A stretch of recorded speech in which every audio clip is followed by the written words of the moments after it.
Everybody, JCB here at The Awesomeness, and you're watching The Awesomeness YouTube channel.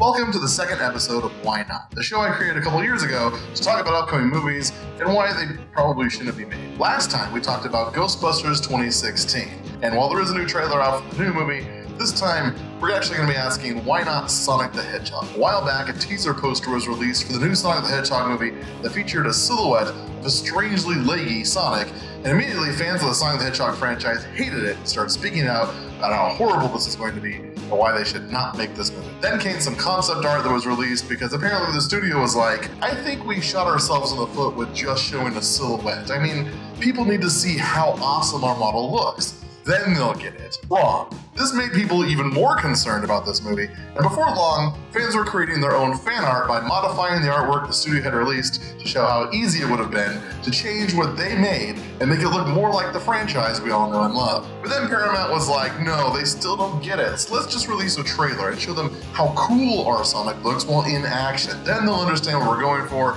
and get a taste of what this movie's going to be like. And as we all know, that didn't go over well either. Meow? Oh, come on. Fan reaction was overwhelming to the point where the studio decided to redo all of Sonic's design. The new trailer even makes the movie look a little better. So if they fix the main issue people had, and we've seen other animated properties turn into movies and even video game characters, then why not Sonic the Hedgehog? Go fast.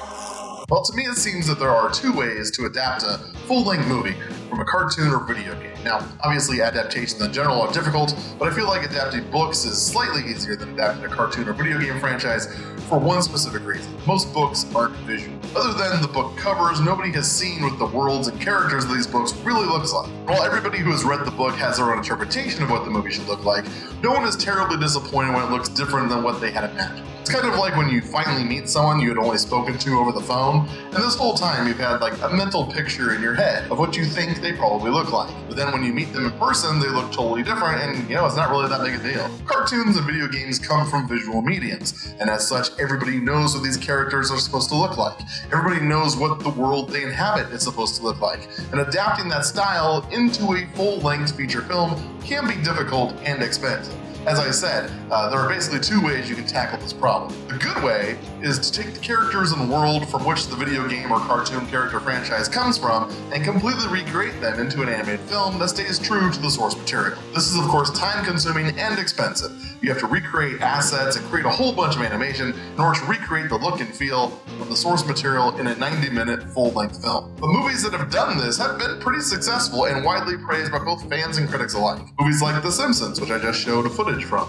South Park, bigger, longer, and uncut. And of course my personal favorite example, DuckTales and The Treasures of the Lost Lake. These are all movies that were based on cartoon shows and stayed true to the source material and were successful, at least with the fans. Largely because they created a story that was bigger and more grandiose than any half-hour episode could contain. They took the characters and the worlds that we loved and they introduced a big new storyline that not only deserved a longer running time and larger budget to do it justice, but demanded it.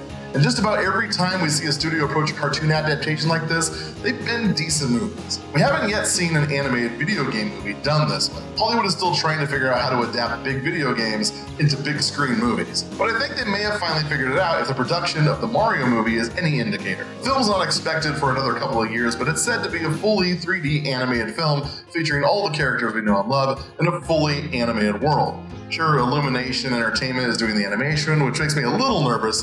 They're the animation studio behind such cultural gems as the Minions movie. But Shigeru Miyamoto is writing the story and will be overseeing production, so it sounds like Illumination's just handling the animation and distribution, which should be fine. For all the problems with the movie like the Minion films, the animation quality is not one of them. If the Mario movie does well and is a good movie, it could finally show the studios how to crack this video game movie puzzle and usher in a new age of video game films. And while you obviously can't go full Toy Story on every video game movie, for instance a Tomb Raider or Resident Evil type of game would just look ridiculous that way, it does however work for games that never tried to look photorealistic and always had sort of a cartoony vibe. Your Spyro the Dragons, for instance, or your Raymans, your Conker's Bad Fur Days, if you will. There is a large library of games that can be turned into full-length animated movies if they have the right story, and it'll still be relatively inexpensive. Relative to other box office movies anyway. You're still looking at about double the cost of one full season of any cartoon show to make a film adaptation. Here's why I say that. While there are no hard numbers, industry estimates are that each episode of The Simpsons costs about $2 million to produce. Each season has about 20 episodes or so, for a grand total cost of about $40-something million.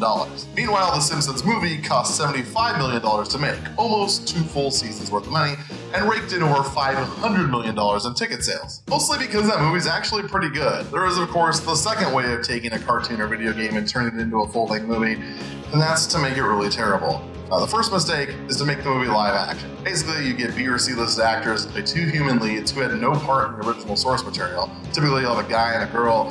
Basically, you pick actors who have nothing to lose if this movie flops, but they want a paycheck bad enough to star.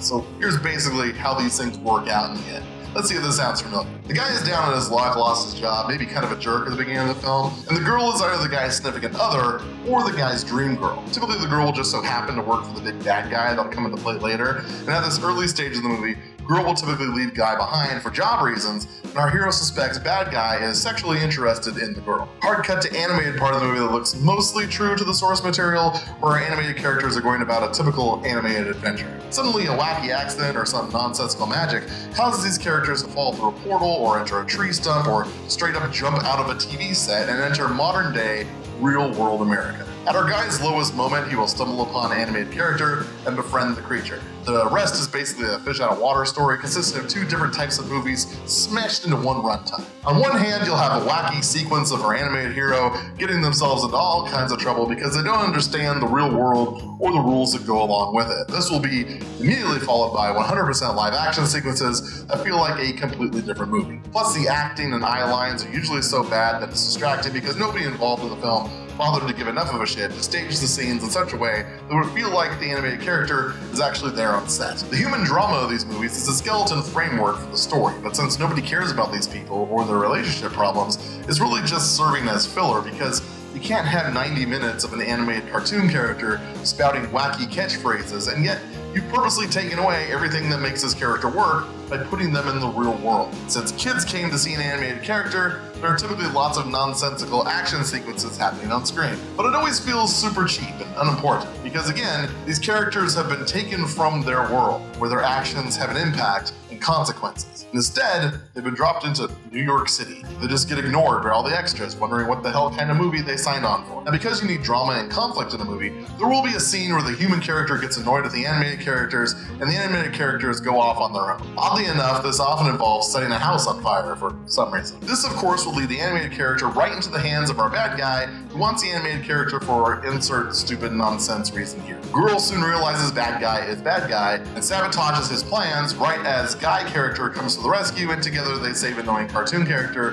who defeats bad guy. It's an overused, often predictable formula. Make the film live action to reduce overall production costs by not having to animate all that much. Cast barely known actors and actresses to play 2 human characters that are not part of the source material, but who will have a generic love story that has no bearing on the canon of the source material and can be instantly forgotten about the moment the movie is over. Then cast maybe 1 big star to carry the movie. Create a human bad guy who will serve primarily as the antagonist for the human characters and only be involved in the plight of the animated character in some peripheral manner. Mix in lots of wacky scenes where the character does fish out of water type thing and gets in trouble causing chaos. Meanwhile, humans go about their boring plot. It all comes together at the end where we tie up all the loose ends and the character goes back to their home world. Now, I should say that if you happen to enjoy any of the movies I've been using to illustrate my point, and you're a little upset that I'm using them as examples of cheap, lazy movies, you should know that I was actually describing what I believe to be the plot of the Sonic the Hedgehog movie. My point is, no matter what they do to fix the design of Sonic,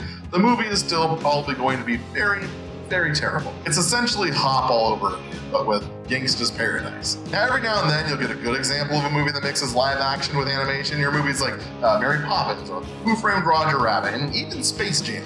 But more often than not, you'll get these cheap, throwaway crap movies the studio spit out a first draft of over the weekend because they have no idea what to do with this popular character, yet desperately want to catch it. Needless to say, I think a good Sonic movie is totally possible. I mean, there's been 2 Sonic the Hedgehog cartoons for crying out loud. But the way they've approached this film does not give me hope that this is going to be anything resembling good. Even with the redesign and the remade trailer, I feel like I've already seen this movie and it was terrible.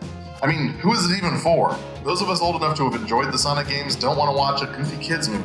and the little kids who enjoyed Hop have no idea who Sonic the Hedgehog is. Maybe if there was a new Sonic game out right now, then kids today would be more excited about this movie and it would make sense to make it. But as far as I can tell, the next Sonic game isn't until 2021. So yeah, why not make a Sonic the Hedgehog movie? Because it's probably doomed to be terrible. Anyway, if you enjoyed this video, be sure to like, comment, and subscribe as I release new videos every week. And until next time, keep being awesome. Stuffed jalapeno pretzel? How is it? Jalapeno? Jalapeno? You have the idea that a jalapeno was rounded? Somebody opened a can of jalapenos in the next room? Yeah. Yeah. Yeah. I'm gonna try the pizza one.